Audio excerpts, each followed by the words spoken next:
Hey guys, welcome to the channel. If you're new, welcome back. If you're a subscriber, my name's Neil and it's time for another episode of Would I Lie to You? This is episode 10 from series 13. It features a random group of guests. Dani Dyer, who I understand is a reality star / presenter. A gentleman by the name of Fred Sirieix, who's a French maitre d' who's somehow famous.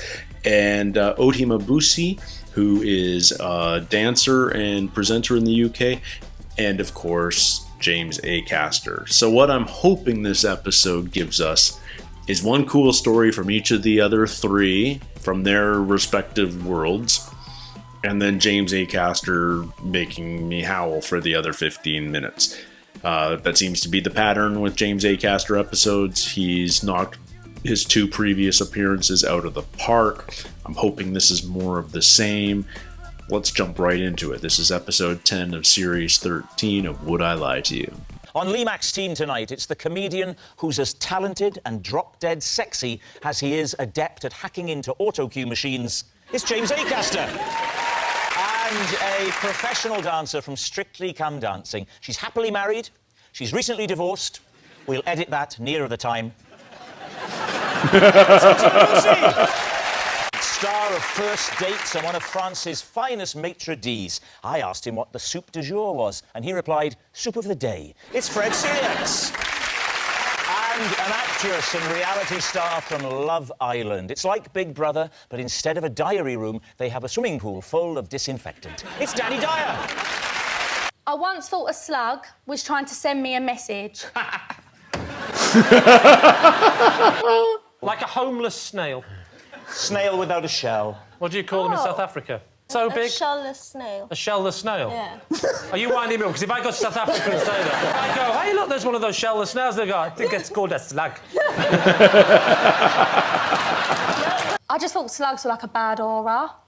I come home one night and there was just a slug in the middle of my living room and I didn't know how he got there. But I've never seen a slug before in my house. And honestly, he was looking at me. What was the message he was trying to give you? Yeah, because I sort of Googled it. The slug had a Google page. No. There's a lot of things on Google. Oh, you don't have to tell me. I've had Google all printed out and I'm working my way through it. When you say it was a bad aura, do you mean aura or do you mean omen? Well, bad omen. Omen 3 with a bad omen, wasn't it? Yeah. If you just Googled slugs, Yeah. it's not going to come up there, bad omen. So what did you Google? I literally typed in, slug in my living room, what does it mean? So I was on my own, I was scared, I didn't know what to do. Right. Yeah. And you thought, you didn't want to run, because he might chase you. Oh, there's a slug in my living room, I don't know what to do. Yeah. But your first thought is, what does this mean? Yeah, what does this mean? You said the slug was looking you in the eye. Yeah. Yeah. As I walked through the little hallway, Yes. he was directly opposite me. Hang on. Do slugs have eyes? Yeah. How do you know that? I mean, did they literally, were they doing that and you walked in and they went... Good evening. Was it raining and you had a window open? No. So how did it get in? It was on a I car. don't know how he got in, that's what I mean. What does it mean? I'm saying true. I genuinely don't care if it's true or a lie. She's won me over and I wonder what did it mean? Lie. I say it's a lie. It was the truth. Please. Yes. I once had to break into my own flat halfway through a haircut. I was having a haircut on the doorstep of my flat. You know why? Because he didn't want to clean the hair that was on the floor. The more work you can do for me, Fred, the more... thank you very much. Yes, that's why. Why weren't you in a hairdresser's or barber shop? Do you want to take this one, Fred? Didn't have much money at the time, and my flatmate was pretty sure that she could cut my hair. Clippers, scissors? Oh, it was just scissors. That's all we had. So it was an acoustic, as it were. Yeah. It was Acoustic haircut. Yeah. Unplugged session. What was the haircut? Something close to this. But, so it ended up that it was short at the front, short at the back, and kind of like that at the side. Like someone took a mullet and went like that. So she wasn't trained as a hairdresser. In no way, shape or form. It was an adventure. Were you I? No, we were on the bottom of the flat. We were... Thank you, Lee. Thank you very much. Now, you said That's a total Lee response. We realised that we'd locked ourselves out the flat. A cat wanted to get in the front door. Neither of us had brought our keys out. Was it your cat? No, it wasn't our cat. It was just a cat, and we weren't going to be like, who you visiting? So which floor did you live in? 3rd floor. so. How did you get up there? We asked some builders for a ladder. I asked them first, and they said no. And then my friend asked them, and they said yes. And at the time, I was all like, oh, they're just letting you because you're a girl. And then she pointed out, you've got half a haircut and no shoes on. Yes. Did you consider finishing the haircut before trying to get back in? I had to be in central London quite soon for a gig, so I needed to act now. Luckily, I'm a comic and I'm allowed to look silly. I don't think so. Why would you get somebody to cut your hair with scissors? No, I'm going to buy it. I was telling the truth. Yeah. Yeah, absolutely. I had no doubt with Acaster. We have a picture of the haircut. Oh, my God. Please welcome this week's special guest, Jake. This is Jake, and on the German version of Strictly, I knocked his tooth out with a high kick. He could be a dancer. He looks like a dancer. Why were you on German Strictly? Oh, so I live in Germany, and that's where the UK version found me. He was the celebrity. What does he do? He's a weatherman. He's a weatherman. Wetterman. That's a man. I have a lot of admiration for the weatherman and weatherwomen. Yeah, but that's because all you're doing is showing people to tables. It probably looks really skillful. How good a dancer was he? We made it up to week 9. Oh, that's not bad. No, in German, that's 0, so it means week 0. No. So what happened? You said you hit him? Yeah, so this was during a live show, right? And the worst part is, that was the end of the number. So you have to go there and stand by the judges. The worst part is he knocked his tooth out. Yeah. Did you get through to the next week? Yeah, it's Germany. They vote. Germany have got a terrible history for voting for the wrong person, don't they? Well, this feels like it should be a Henning Vane Why is that episode. new? Surely you would agree with that. Yeah. Are you all right? Yeah, I'm just contemplating the rise of fascism. This is Jake. When he split up with his girlfriend, everyone blamed me instead of him. Why? Because I had to deliver the news. What do you mean? We wrote a letter together. We were like 15, and it was Jake's first girlfriend, and he hadn't got experience of how to break up with people. He's like, I've got to break up with her, and I don't know how to do it. Why has he got to break up with her? They weren't really clicking, they didn't have much chemistry. Did you write it together? Yeah, we wrote it together in a field. Do you remember that letter at all? I remember it started off with, Dear Yvonne, this is the hardest letter I've ever had to write.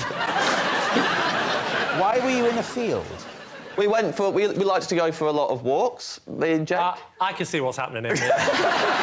Why didn't he write it on his own? Why you? Because I think he was worried he would say the wrong thing, and so So he wanted to make sure. Yeah, he's like, maybe we can work on it together, and we sat down in the field. And I know that it didn't really drop the bombshell until a little bit in, because I remember when I gave it to her, to begin with, she was very excited to receive a letter from Jake. Oh. Did you stand there while she was reading the letter? Yeah. Yeah.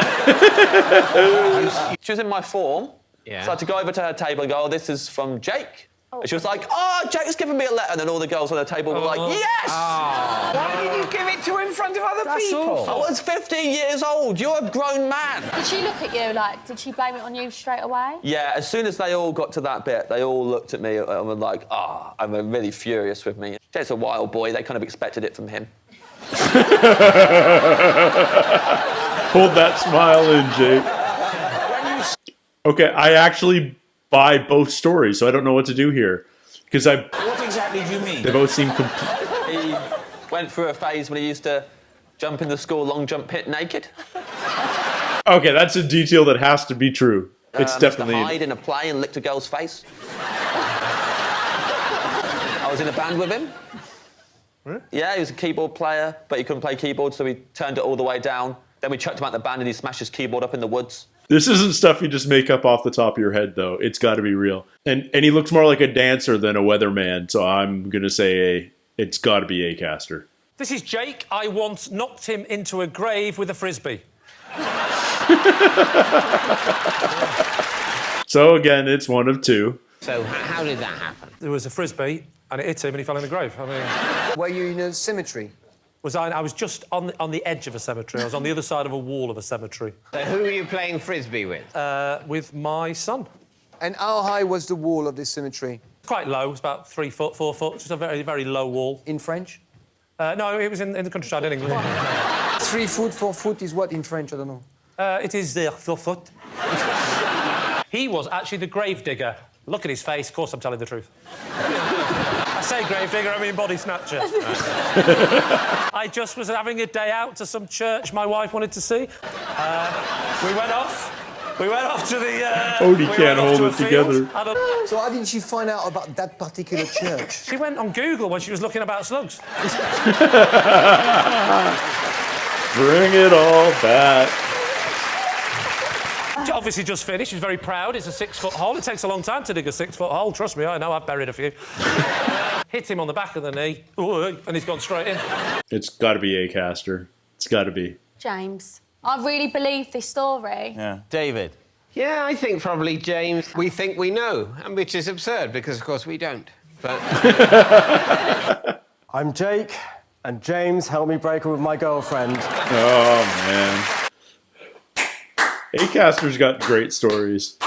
last winter, I watched in horror as the tube train doors trapped the pom-pom of my bobble hat, carried it off into the darkness of the underground. Tell us more. Well, the tube... I'll rephrase it. Tell us anything you can think of. OK, fine.